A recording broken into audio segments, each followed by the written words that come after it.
presentado como diputado miembro del Parlamento de mi región. Eso es así, es cierto. Pero yo no vengo aquí representando al Parlamento de mi región, entre otras cosas porque para representar al Parlamento tiene que haber un acuerdo parlamentario y nombrar al representante, y yo no he sido nombrado representante del Parlamento. Pero sí les quería comentar algo. Cuando me llamaron para pedirme si podía intervenir, contar la experiencia de mi región, de la región de Extremadura en España, la verdad es que me llevé una gran alegría, porque me llamaron para hablar de algo en lo que llevo trabajando pues prácticamente mis últimos 30 años de mi vida. Llevo trabajando en temas de desarrollo regional, llevo trabajando en temas de descentralización, planificación, desde muchos aspectos. Y además de todo ello, en mi tiempo libre, que no lo he dedicado a esta actividad, lo he dedicado al mundo de las relaciones internacionales, de la transferencia de conocimientos, de la cooperación bilateral, con lo cual me llamaban para hablar de algo que me gusta y algo que me apasiona, y al mismo tiempo me llamaban para poder humildemente transferir nuestra experiencia o ayudar a transferir nuestra experiencia con nuestros aciertos, pero también con nuestros grandes errores.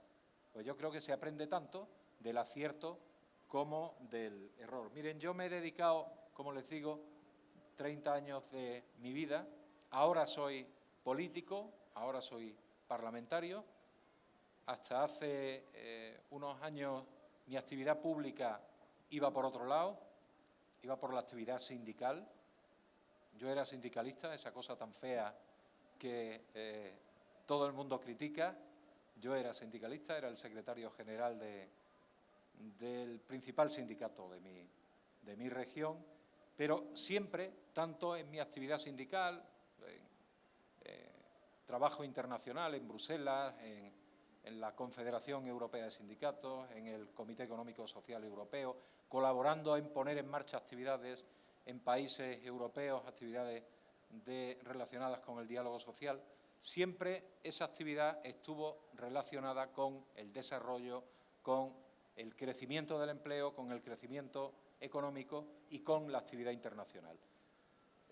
Después también me dediqué unos años a promover actividad de mi región en el exterior, fundamentalmente con países europeos, a fomentar actividades de intercambio mutuo de relaciones entre mi región y una buena parte de los países de Europa. Y ahora también les tengo que decir pues que estoy, además de mi actividad como parlamentario y como responsable del área de economía y del área de empleo de mi grupo parlamentario, estoy también presidiendo una asociación que tiene por objetivo promover actividad española en el exterior en los ámbitos económicos, ámbitos sociales, institucionales y culturales. Por tanto, yo hoy aquí, con todo esto que les he dicho, lo que les quería trasladar es que me encuentro tremendamente cómodo, tremendamente satisfecho y muy agradecido por haber sido invitado a participar en estas jornadas de hoy y de mañana con ustedes y aportar mi pequeño granito de arena en todo aquello que pueda ayudar hoy y que pueda ayudar en los próximos meses, en el futuro, pues a ese interesantísimo y yo creo que muy importante proceso de descentralización, de regionalización, de planificación que van ustedes a desarrollar en su país en los próximos años. Miren, yo lo que pretendo es, en mi intervención, para esquematizarlo un poco, pretendo situarlos en mi región, de la que seguro que no han oído hablar la mayoría de ustedes, ni saben siquiera dónde está. Pretendo hacerles una fotografía de quién era mi región cuando no estaba mi país descentralizado, cuando España era un país jacobino donde todo se decidía y se planificaba en Madrid, cómo estábamos en ese momento y cómo estamos al día de hoy en mi región. Pretendo también hablarles de los factores del desarrollo, de nuestro desarrollo. ¿Qué factores hemos elegido? ¿Qué bases hemos elegido? qué fases hemos seguido y qué evolución han seguido esas fases. Como les digo, nuestra experiencia, tanto en aciertos como en errores, para finalmente terminar haciendo una pequeña valoración de qué resultados hemos obtenido. Resultados tangibles, de esos que miden los economistas cuando nos hablan del Producto Interior Bruto, pero resultados intangibles que para mí, para la gente de mi región, son tan importantes como esos otros resultados medibles, esos otros resultados tangibles. Y me voy a atrever a algo que es un atrevimiento, pero también me voy a atrever a hacerle algunas propuestas, algunas recomendaciones, por si ustedes tienen a bien simplemente valorarlas, pensar sobre ellas. Miren, ahí tienen el mapa de Europa, el mapa de España. Dentro del mapa de España ven algo más sombreado, más oscuro, que es la región de Extremadura, que es una región que, como ven, hace frontera con Portugal y está en el centro-sur de España. Tiene una superficie muy parecida a la suya, a su país, a Costa Rica. Ustedes tienen 51.000 kilómetros cuadrados, nosotros tenemos 41.000 kilómetros cuadrados, pero tenemos una población 4 veces menor que la suya, lo cual quiere decir, por tanto, que a una superficie parecida, una población, la cuarta parte, pues significa que tenemos también una densidad de población muy inferior, lo cual para planificar procesos de regionalización es bueno y es malo. Tiene sus ventajas y tiene sus inconvenientes. Tenemos 2 provincias, la provincia de Badajoz, la provincia de Cáceres. Estamos divididos en 32 mancomunidades que agrupan a municipios y que lo que hacen es agrupar los servicios de esos municipios para darle un menor coste en facilitar esos servicios a los ciudadanos y al mismo tiempo aportar una mayor calidad a esos servicios. Y tenemos 383 municipios en la región. He oído esta mañana que le han hecho una pregunta al profesor que ha intervenido para preguntarle, oiga, ¿cómo se combina eso de la descentralización, la planificación, sin integrarlo en la planificación que pueda haber, no sé si ha sido él o ha sido a otra persona, no lo sé, perdónenme, con la planificación que pueda haber, pues, por ejemplo, en la zonificación que se haga para la sanidad, para el empleo, para la educación? Nosotros estamos todavía intentando hacer eso. Tenemos 8 áreas, dividimos la región en 8 áreas, donde coincide la planificación del empleo en cada una de esas 8 áreas, la planificación de la sanidad y el desarrollo de los servicios sanitarios y de los servicios educativos. Estructura política que tiene mi región. Miren, me van a permitir también otro pequeño atrevimiento. Esta mañana también he oído hablar de contraponer política con regionalización, o aquello de que la política no estorbe mucho para la regionalización. Esta es una batalla que en mi región la tenemos desde hace 30 años. 30 años nos llevamos peleando con los geógrafos, 30 años nos llevamos peleando, digo peleando cariñosamente, discutimos mucho y al final aportan mucho los geógrafos. Pero la política y la universidad lleva 30 años discutiendo si la política es la que tiene que liderar el proceso de regionalización o es la universidad quien tiene, bajo un punto de vista más técnico, que liderar el proceso de regionalización y de descentralización. En todo caso, yo les hago una afirmación. Sin política es imposible poner en marcha un proceso de regionalización. Imposible. Imposible. Podrán contar con los mejores técnicos, los mejores expertos, podrán contar con el mejor diseño, podrán contar con la mejor ordenación territorial, que sin política no habrá proceso de descentralización, procesos de regionalización, para lo que se quiere la regionalización, que se ha definido hoy muy bien aquí, para mejorar la calidad de vida de la ciudadanía, porque si no, quédense quietos, si no van buscando esa mejora de calidad de vida. Nosotros tenemos una estructura política muy potente en mi región y en mi país. Nosotros tenemos 17 regiones en España, una de ellas es la mía. Somos desde 1983 una región autónoma dentro de España es un modelo de Estado difícil de entender para quien no lo vive desde dentro, pero muy fácil de entender si les digo que en la práctica, funcionamos como un Estado federal, con 17, digamos que, estados federados dentro del país. Digo eso en la práctica, formalmente no es así, pero en la práctica. Tenemos un gobierno autónomo con plenas competencias en materias de economía, en materias de políticas de desarrollo, de sanidad, de educación, de empleo, de infraestructuras y de política social. Toda la planificación que se hace en estas materias se hace en la región. Después les diré cómo se engancha con la planificación que se hace a nivel nacional. Tenemos un Parlamento regional también y los órganos, en definitiva, pues son el Gobierno regional, la Junta de Extremadura, la Asamblea, que es el Parlamento. Tenemos órganos provinciales, gobiernos provinciales, para que nos entendamos, que son las diputaciones. Tenemos los municipios, los ayuntamientos, y tenemos también Tribunal Superior de Justicia.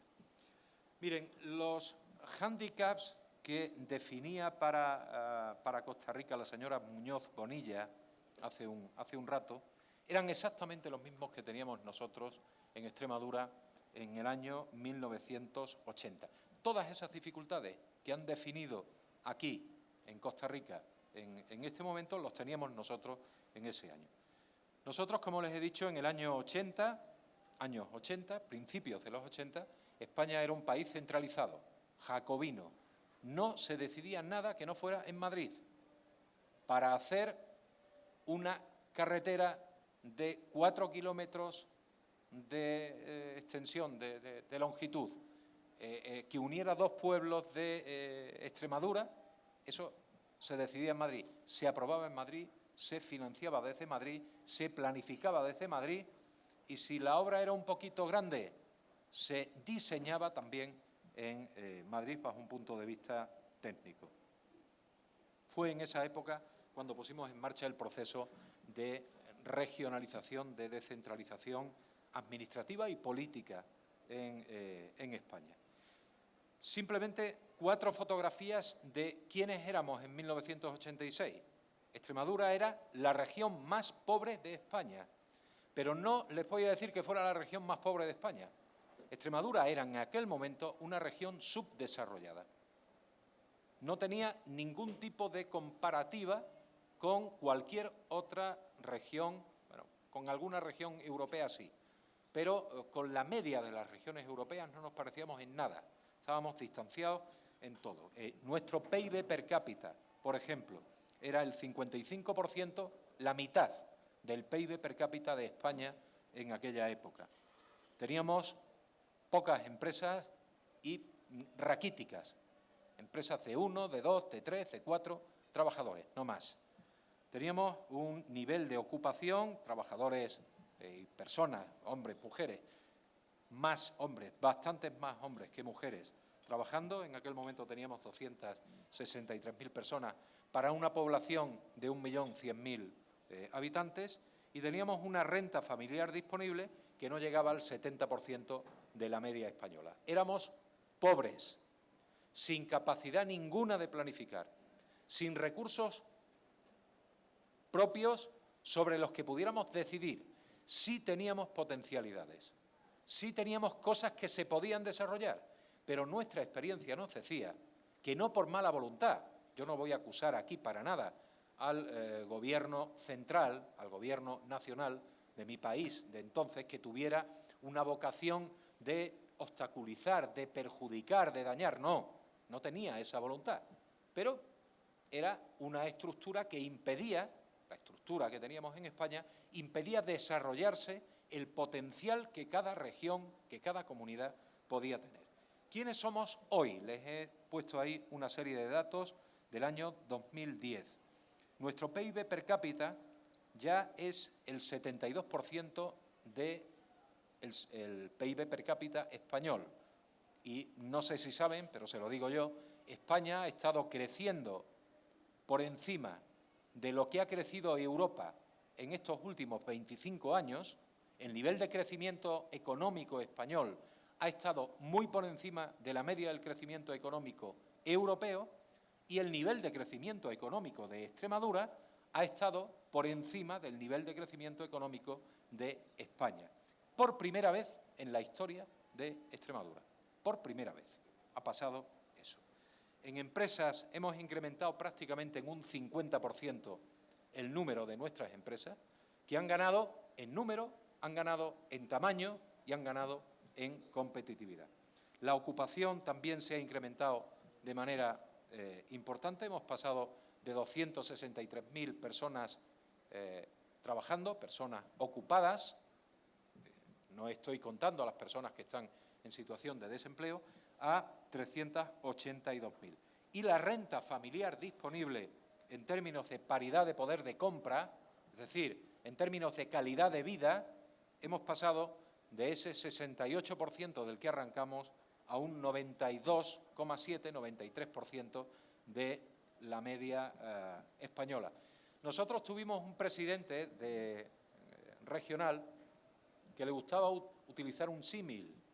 Cuando le criticaban y le decían, presidente, es verdad que estamos creciendo muy por encima de la media española y todavía más por encima de la media europea, pero todavía no estamos en la media española y todavía no estamos en la media europea.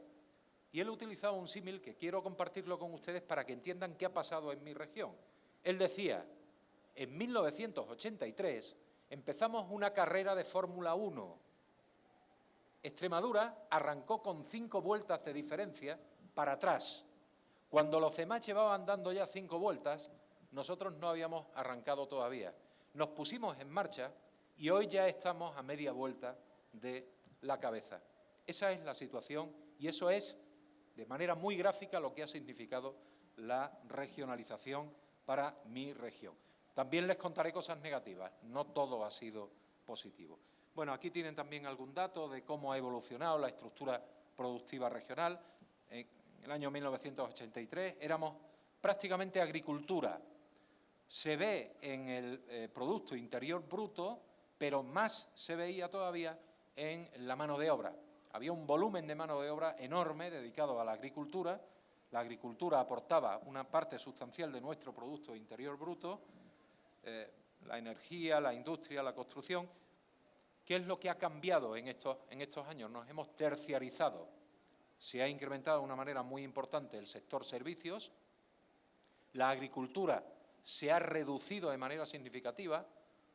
Cuando yo cuento estas cosas, los agricultores se enfadan conmigo y me dicen, oye, ¿te alegras de que produzcamos menos en Extremadura? No se produce menos, se produce más, pero el peso, es decir, la agricultura no ha crecido tanto en producción como ha crecido, por ejemplo, el sector servicios. Eso se ve también en la energía, que significaba un 11% en el año 1986 de nuestro Producto Interior y ahora significa un 4%. ¿Producimos menos? No, producimos mucho más de lo que producíamos, pero tampoco la energía se ha incrementado tanto como se ha incrementado el sector servicios. Alguna reflexión también de carácter social, de quiénes éramos y quiénes somos. Miren, ahora les comento lo que aparece en esa diapositiva, pero hay algún intangible que me gustaría compartir con ustedes para después decirles cómo estamos en estos momentos. En aquel momento nosotros no teníamos sentimiento regional de ningún tipo. Éramos Extremadura, éramos extremeños y extremeñas, pero no existía algo clave y fundamental que debe existir en cualquier proceso de regionalización: el sentimiento de pertenencia, el orgullo de pertenecer a un territorio, a una gente, a una cultura con la que quieres compartir futuro y quieres crecer, no contra nadie, sino con los tuyos, mejorar y crecer. Ese sentimiento regional no existía en el año 1986. Teníamos una sensación de pesimismo total. Dependíamos de fuera y además creíamos que dependíamos mucho más de lo que era la realidad. Cualquier cosa de la región era mala cualquier cosa que venía de fuera era buena. Alguien venía de fuera, un técnico, un político, un médico, alguien venía de fuera, ese era bueno. ¿Por qué? Porque venía de fuera. Alguien era de allí, de Extremadura, ese no podía ser muy bueno. ¿Por qué? Porque era de Extremadura. Ese sentimiento social, sociológico, era el que tenía mi región cuando se inició el proceso de regionalización. Hoy no tenemos la percepción de que seamos más que nadie, porque eso sería muy negativo. Pero sí tenemos la certeza de que ni somos más ni somos menos que nadie, que tenemos las virtudes que pueda tener cualquiera y los defectos que pueda tener cualquiera, y que dependemos fundamentalmente de nosotros para poder mejorar y salir. No tienen que venir necesariamente a sacarnos. Somos nosotros los primeros que tenemos que poner nuestro esfuerzo para mejorar y para evolucionar.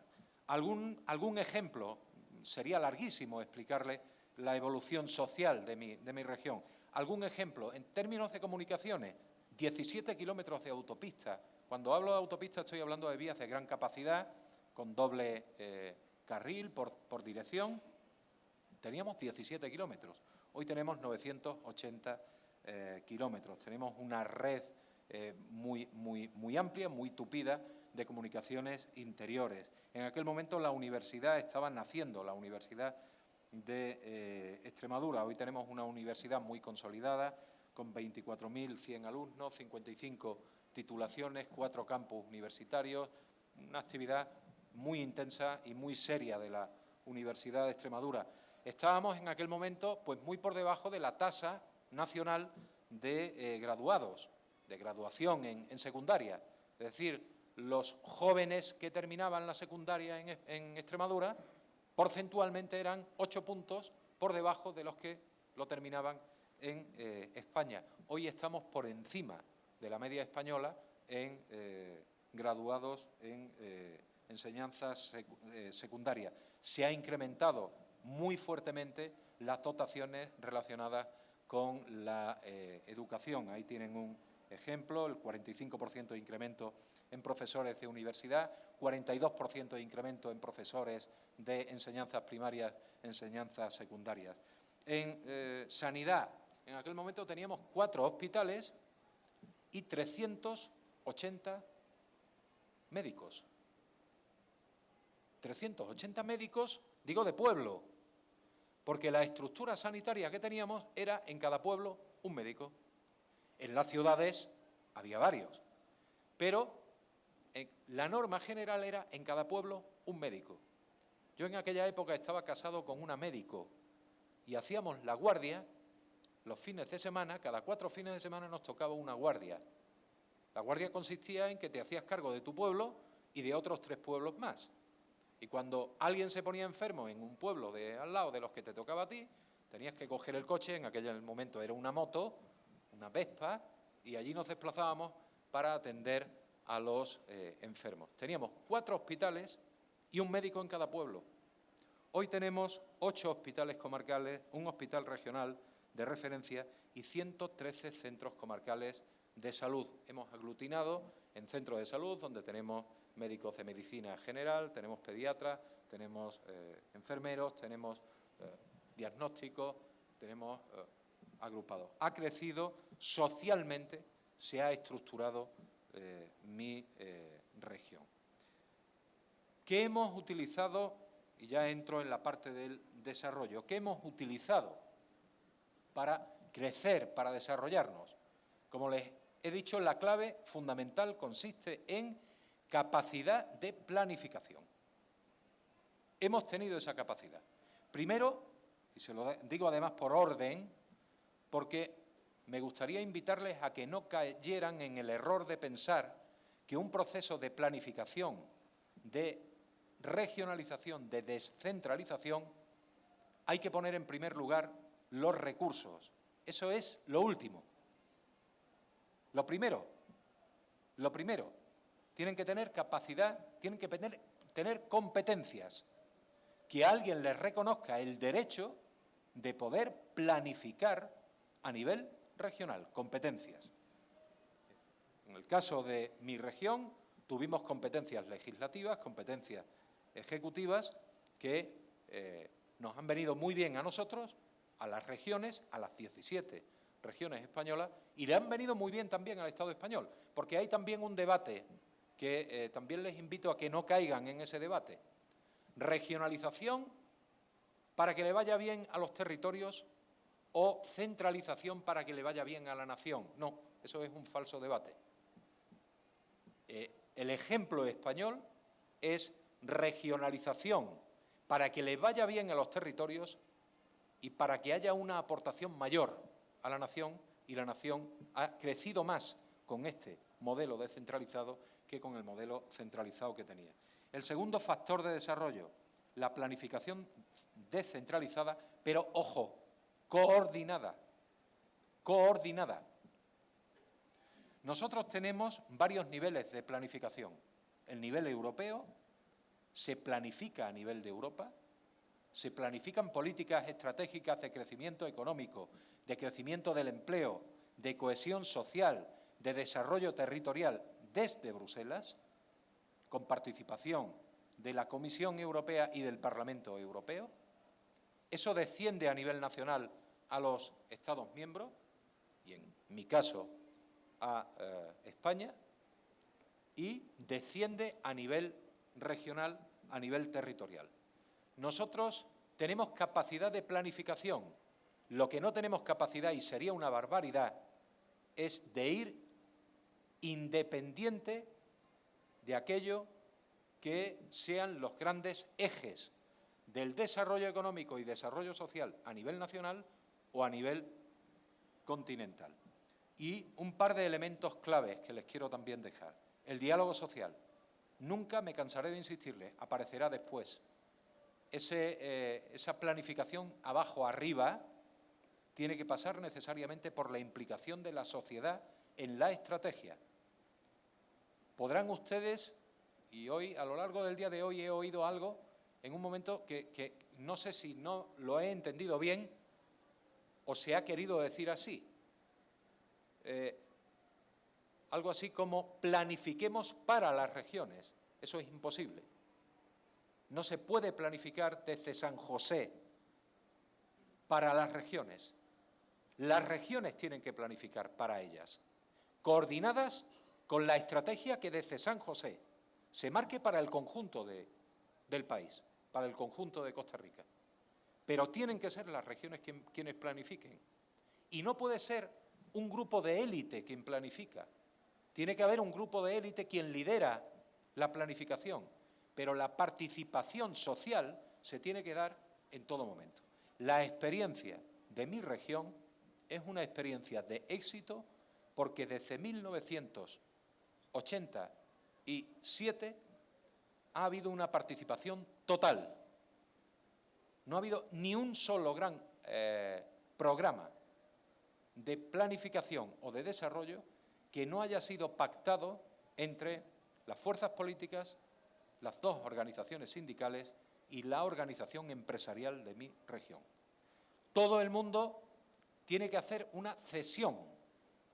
Es evidente, ya pueden ustedes imaginar, que cuando yo lideraba un sindicato y yo discutía mucho, me peleaba mucho con el gobierno y con los empresarios de la región, pero al final el objetivo tenía que estar colocar la región y lo que cada uno representaba por encima, no para sacar el 100%. Yo nunca pude sacar el 100% de lo que quería para mi organización. Probablemente sacara un 30, un 40, no sacaba más, pero eso era positivo porque otro sacaba otro 30, otro 40 y todos estábamos empujando y remando en la misma dirección. Diálogo social es fundamental, participación de abajo arriba. Y el principio de subsidiariedad, que utilizamos mucho en Europa, es fundamental para cualquier proceso de descentralización coordinada. ¿Quién debe tener la competencia? Aquel que mejor la pueda desarrollar. Nosotros en Europa, Unión Europea, España y Extremadura, tenemos claro que si quien puede desarrollar una competencia mejor, con más calidad, con mayor eficacia, efectividad, que resuelva problemas a la ciudadanía. Es Bruselas, tiene que ser Bruselas quien desarrolle esa competencia. Y no la tiene que tener Madrid y no la tiene que tener Extremadura. Pero, sin embargo, si por el contrario consideramos que una competencia donde se desarrolla mejor es teniendo esa competencia la región, es la región quien tiene que planificarla y desarrollarla. No entrar en las batallas, no entrar en esas batallas de yo soy el gobierno de la nación, yo soy el que tiene que decidir, porque no es una cuestión de honra, no es una cuestión de prestigio, es una cuestión de eficacia en la competencia. Y en tercer lugar, recursos, factores para el desarrollo, recursos. Sí, nosotros hemos contado y seguimos contando al día de hoy con recursos europeos. Hay 3 grandes fondos europeos que se reparten entre los Estados miembros, los 27, 28, desde que ha entrado Croacia el día 1 de julio de este año. Se reparten entre los 28 Estados miembros y dentro de los 28 Estados miembros se reparten entre las regiones, bueno, pues en función de la necesidad de cada territorio y de cada país y de cada región. Tenemos también fondos nacionales que nos ayudan a crecer. En concreto hay un fondo que es el Fondo de Compensación Interterritorial, que es el que destina más recursos a aquellas regiones que tienen una mayor necesidad. No se produce un reparto en España de los recursos de la nación en función de la población que tiene cada uno. Eso sería una locura. Se produce un reparto. Inicialmente se asigna a cada región una cantidad económica para que el principio de igualdad entre los españoles y las españolas se pueda cumplir, es decir, para que puedan prestarse los servicios públicos con la misma calidad en todo el territorio nacional, pero después se reparten unos fondos específicamente para el desarrollo, para la planificación y el desarrollo de nuevas estrategias. Y ahí se le asignan más a aquellos territorios, a aquellas regiones que más lo necesitan. Y también tenemos recursos propios, recursos regionales, procedentes de impuestos propios. Nosotros tenemos capacidad legislativa, tenemos capacidad fiscal, tenemos capacidad para poner impuestos que solamente operan y están funcionando en la región, digo, ese tipo de recursos regionales, junto con los que vienen del territorio nacional. Las bases para el desarrollo. Les he hablado de los factores para el desarrollo, las bases para el desarrollo. Miren, nosotros apostamos por 5 bases fundamentales. Una, no lo tienen ahí en la diapositiva, porque les confieso que me llamaron y me dijeron que hablara media hora. Después me llamaron y me dijeron que hablara 45 minutos, con lo cual les amplío un poquito pues alguna cosa que había eliminado de mi presentación, ¿no? Las bases para el desarrollo, pues la primera, la planificación y la intervención pública en la economía y en la calidad de vida de la ciudadanía. Esto es opcional, esto es política. Por eso les decía que sin política la regionalización es imposible. Se podía haber optado en mi región porque el mercado o las leyes del mercado hubieran marcado el desarrollo de la región. Dijimos que no. Dijimos que queríamos que la política se metiera hasta las cejas en intervenir y en planificar el desarrollo de la región. La segunda base para el desarrollo, decidimos también, y fue una decisión opcional, que hubiera un equilibrio territorial y sectorial. Decidimos, para que me entiendan, que crecíamos todos en la región al mismo tiempo, aunque eso significara crecer un poco más despacio. Podíamos haber tomado otra alternativa, y hoy también he oído hablar aquí de polos de desarrollo. Nosotros tomamos la decisión de no poner en marcha polos de desarrollo.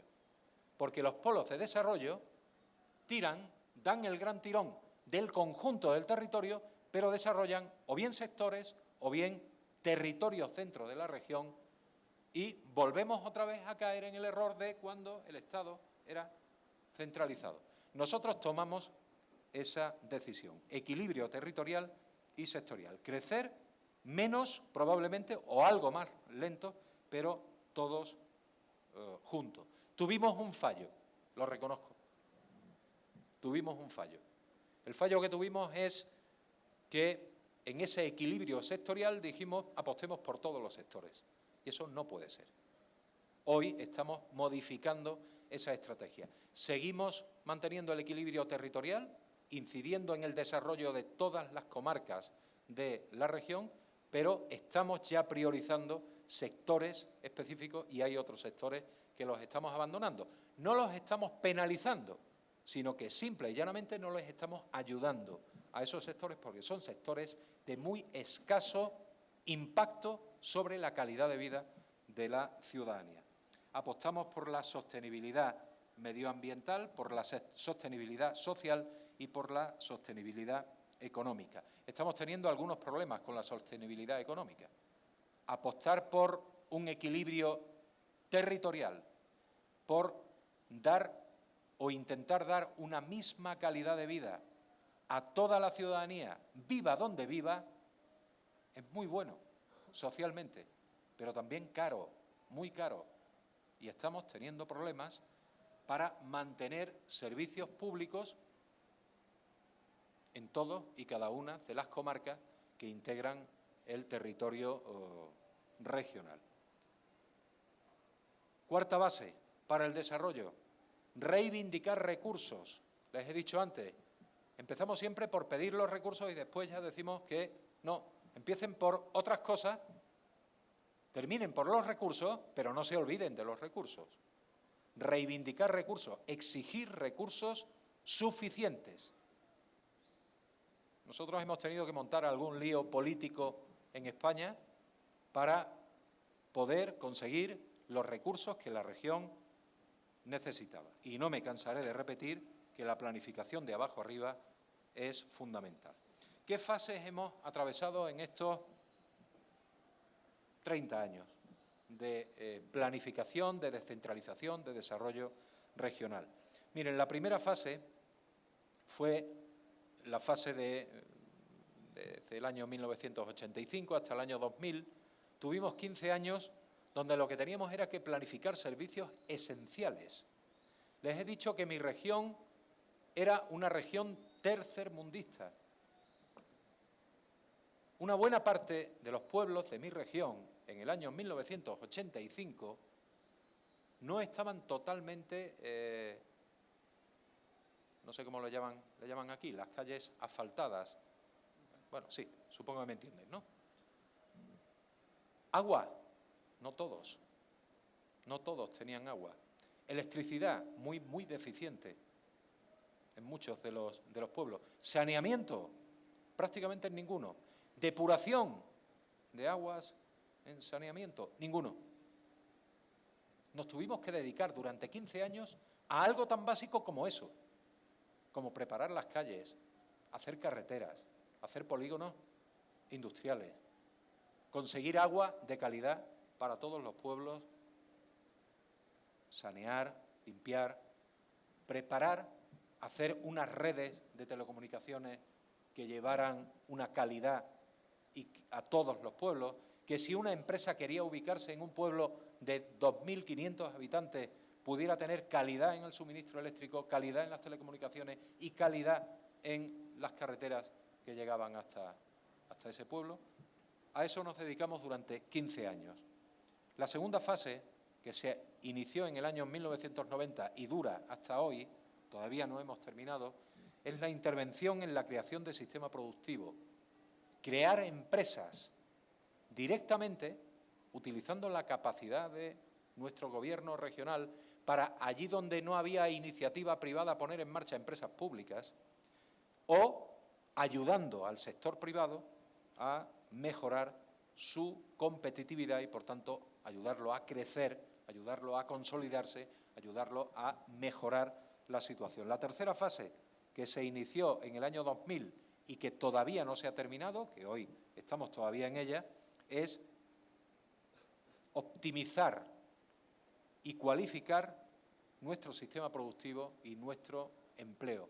Teníamos serios problemas de productividad, teníamos serios problemas de cualificación de la mano de obra. En el año 2000 iniciamos una estrategia que, como les digo, dura todavía al día de hoy, en la que estamos trabajando. Estamos trabajando mucho en mejorar la productividad, la competitividad de las empresas, la capacidad organizativa, que el empresario estudie igual que tiene que estudiar el trabajador, que muchas veces nos olvidamos. Decimos, hay que hacer un gran esfuerzo en mejorar la cualificación de la mano de obra. Oiga, ¿y la cualificación del empresario?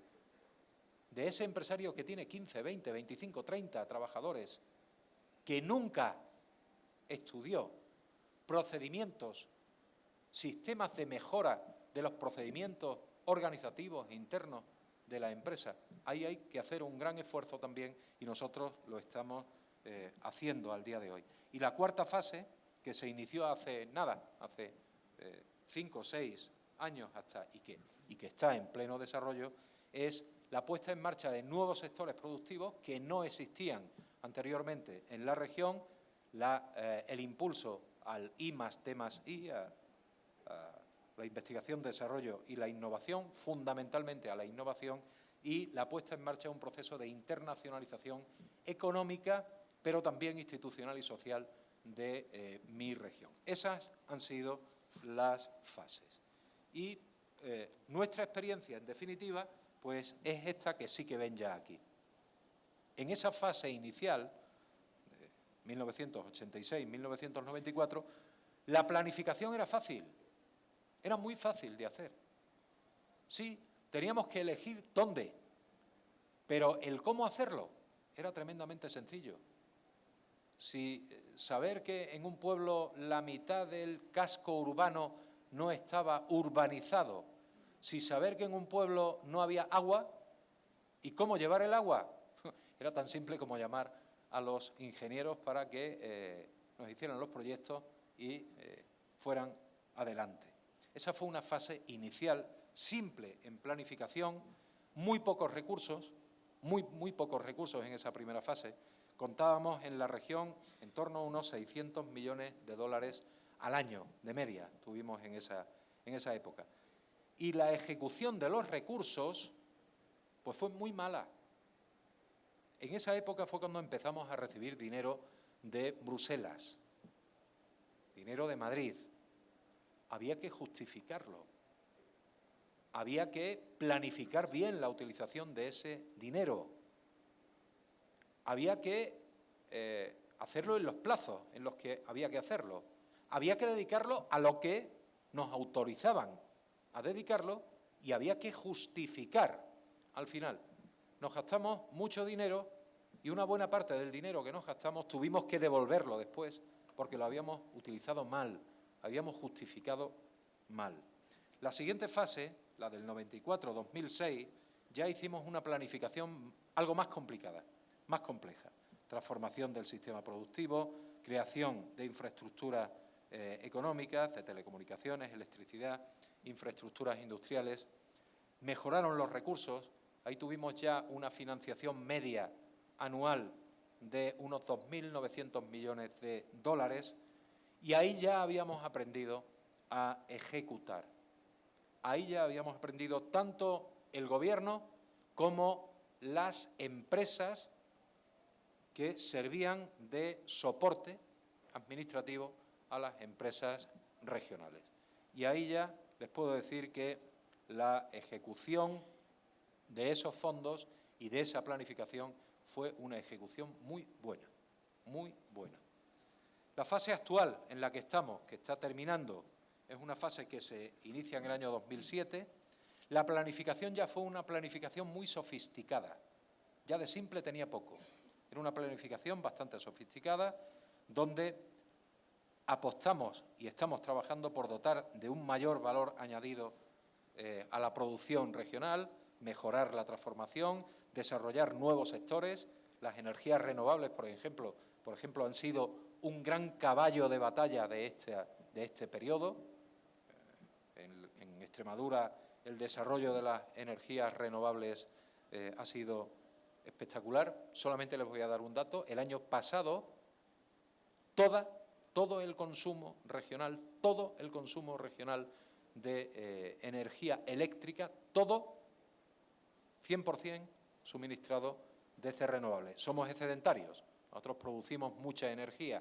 Tenemos 2 centrales nucleares, tenemos centrales hidroeléctricas, pero precisamente teníamos la afición, la vocación, la voluntad de poner en marcha una estrategia de renovables que ha sido un éxito en la región. Estamos teniendo ahora bastantes problemas por una nueva regulación nacional de la producción de energías renovables. Pero en todo caso ha sido y está siendo una apuesta muy interesante. El I+C+I se ha desarrollado y la internacionalización está dando unos resultados absolutamente espectaculares en mi región. El año pasado se ha incrementado en un 28% las exportaciones regionales con respecto al año anterior. Pero es que el año anterior se habían incrementado, les hablo de memoria, en torno a un 15 o un 17% las exportaciones. Es decir, la estrategia de la internacionalización está funcionando también. Es verdad que hemos tenido y estamos teniendo unos recursos muy superiores. En estos momentos de en torno a 5.700 millones de dólares por año para estas estrategias. La ejecución, debido a la crisis económica, no vamos a poder ejecutar toda la planificación y todos los recursos que tenemos. Es una paradoja, pero es así. Tenemos dinero, pero por la crisis económica no podemos gastarlo. Porque, por ponerles un ejemplo, el dinero que recibimos de Bruselas para desarrollo regional, Bruselas pone el 75%, nosotros tenemos que poner el 25%.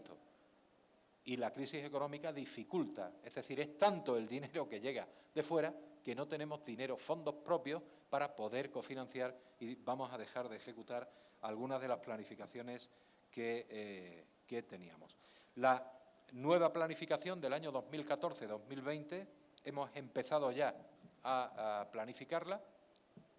La semana pasada empezamos ya a tener reuniones políticas, reuniones con las organizaciones empresariales, con las organizaciones sindicales y queremos, a finales de la primavera del año que viene, tener completo todo el programa de desarrollo del año 2014 hasta el año 2020.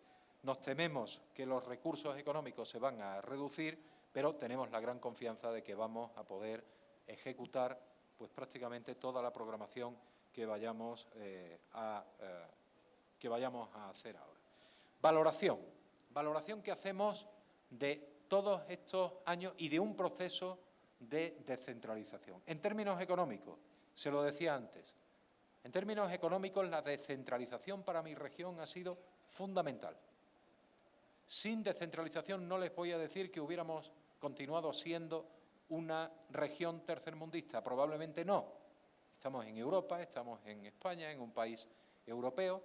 Eso habría arrastrado necesariamente una mejora de situación en mi región, pero desde luego nunca hubiera posibilitado un crecimiento económico por encima de España y un crecimiento económico por encima de Europa. Ahí tienen algún dato. Hemos crecido 17 puntos más que España en Producto Interior Bruto, 24 puntos más que España en renta familiar disponible.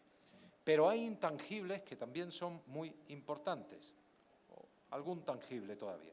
En términos sociales, el empleo se ha incrementado en un 45% en mi región, se ha incrementado en cantidad, pero se ha incrementado en calidad fundamentalmente, en cantidad y en calidad. Las condiciones laborales han mejorado, los salarios han mejorado. Se ha puesto freno a la emigración. Miren, en el año 1960, en Extremadura, éramos 1.480.000. 20 años después, éramos 1.040.000. habíamos perdido 440.000 habitantes en 20 años en Extremadura, por esa situación de región tercermundista. Allí se vivía mal, la gente se iba, se marchaba.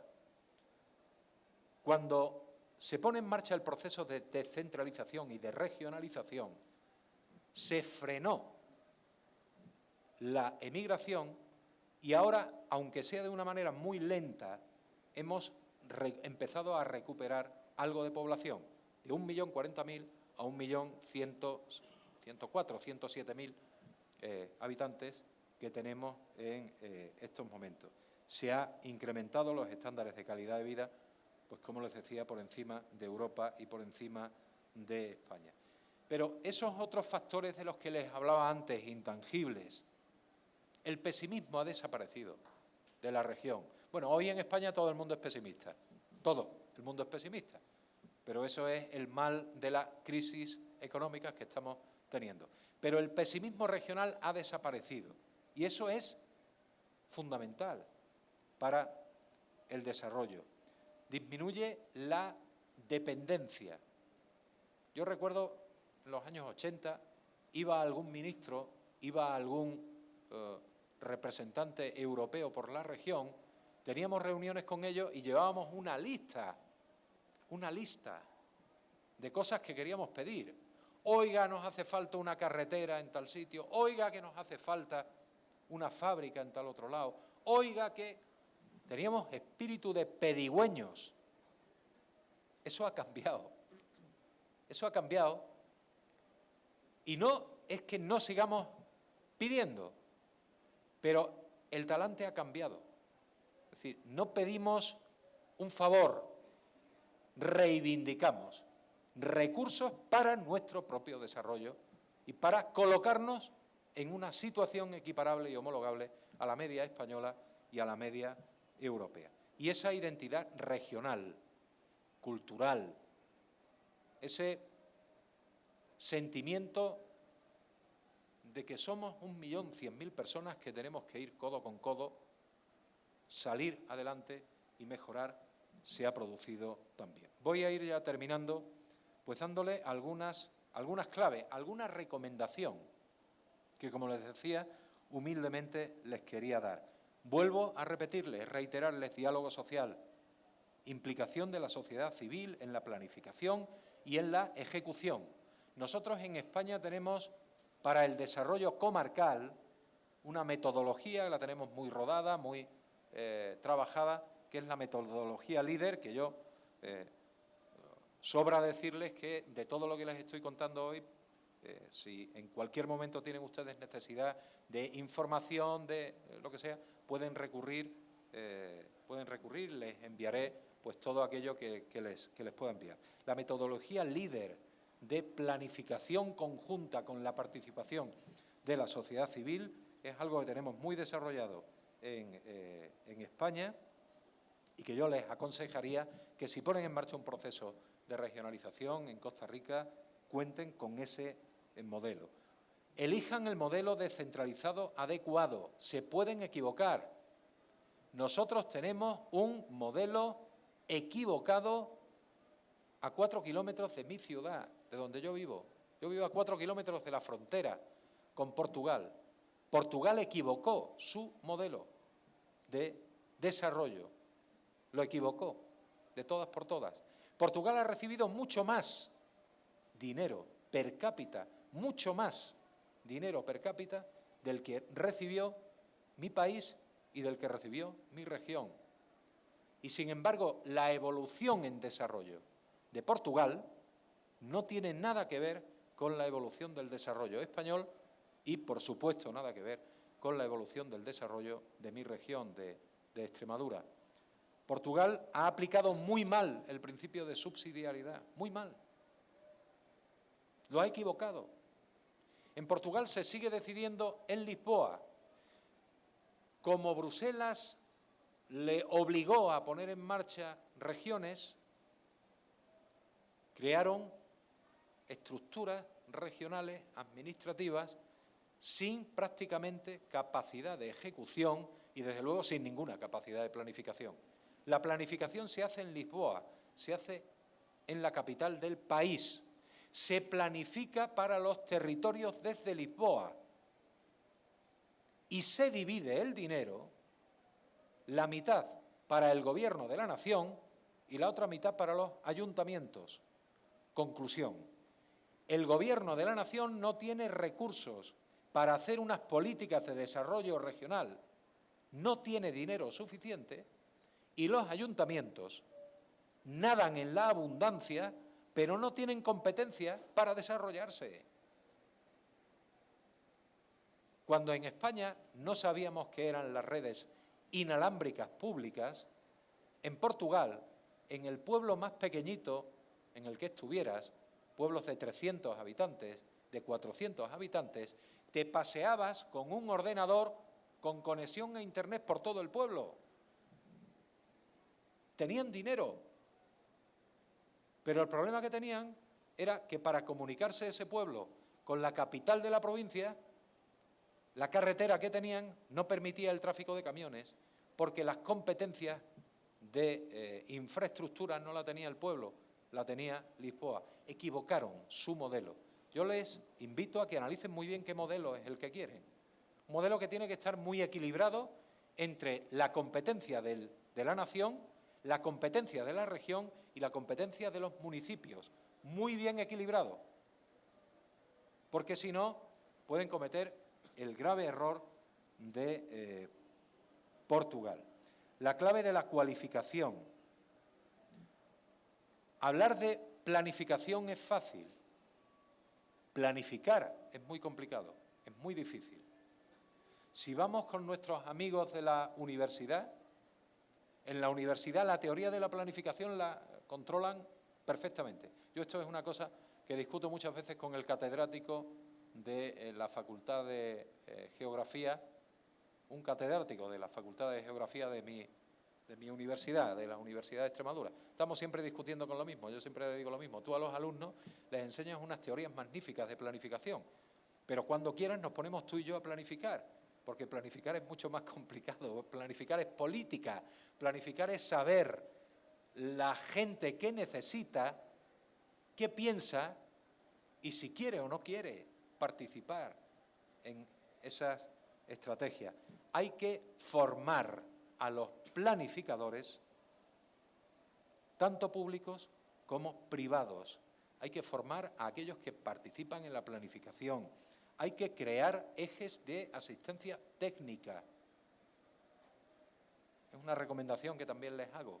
Si ponen en marcha un proceso de descentralización, de regionalización en Costa Rica, no destinen X dinero para carreteras, para polígonos industriales, para I+D+I, y se olviden de que tienen que saber aprender a planificar. Destinen también una pequeña cantidad, un pequeño recurso a formar un eje de asistencia técnica que les permita, por ejemplo, contratar a gente que esté ya especializada en materia de planificación, empresas que estén especializadas, que les puedan ayudar a ir aprendiendo. Nosotros aprendimos muchísimo, muchísimo. En mi región, al principio, teníamos que llamar a mucha gente para que viniera a ayudarnos a planificar, a ejecutar, a hacer el seguimiento, la evaluación. Todo eso nos lo tuvieron que enseñar, pero eso no es gratis. Nadie te lo regala. Eso hay que dotarlo económicamente. Y para aprender, las experiencias pilotos son también claves y son fundamentales. Yo no me arriesgaría a poner en marcha un proceso de regionalización, de descentralización de un país, pues a través del boletín oficial, de la publicación, del diario oficial, de ese, haciendo una ley. Ya, a partir de ahí no. Prueben primero, ensayo, error, prueben en núcleos reducidos. Esta política, ¿cómo la vamos a poder desarrollar? Vamos a ver cómo nos equivocamos, del error vamos a aprender. Experiencias piloto. Y yo les animo también a que escojan dentro de esas regiones en las que están pensando, no la región completa, cojan un pequeño territorio dentro de la región, prueben a ver cómo funciona una política económica, pero cómo responde la sociedad, qué sucede, qué dificultades estamos teniendo, y después vayan extendiendo y vayan ampliando al conjunto de la región. Y por último, recursos. No doten poco a la política de regionalización, pero no le den un solo colón, un solo dólar más de lo que necesiten, porque se van a empachar y van a cometer más errores que si se ajustan los recursos, el dinero, a lo que se tiene que ajustar. Ni más ni menos que lo que puedan gestionar con eficiencia. Y bueno, pues hasta aquí llega lo que yo sé o lo que yo he podido trasladarles esta tarde.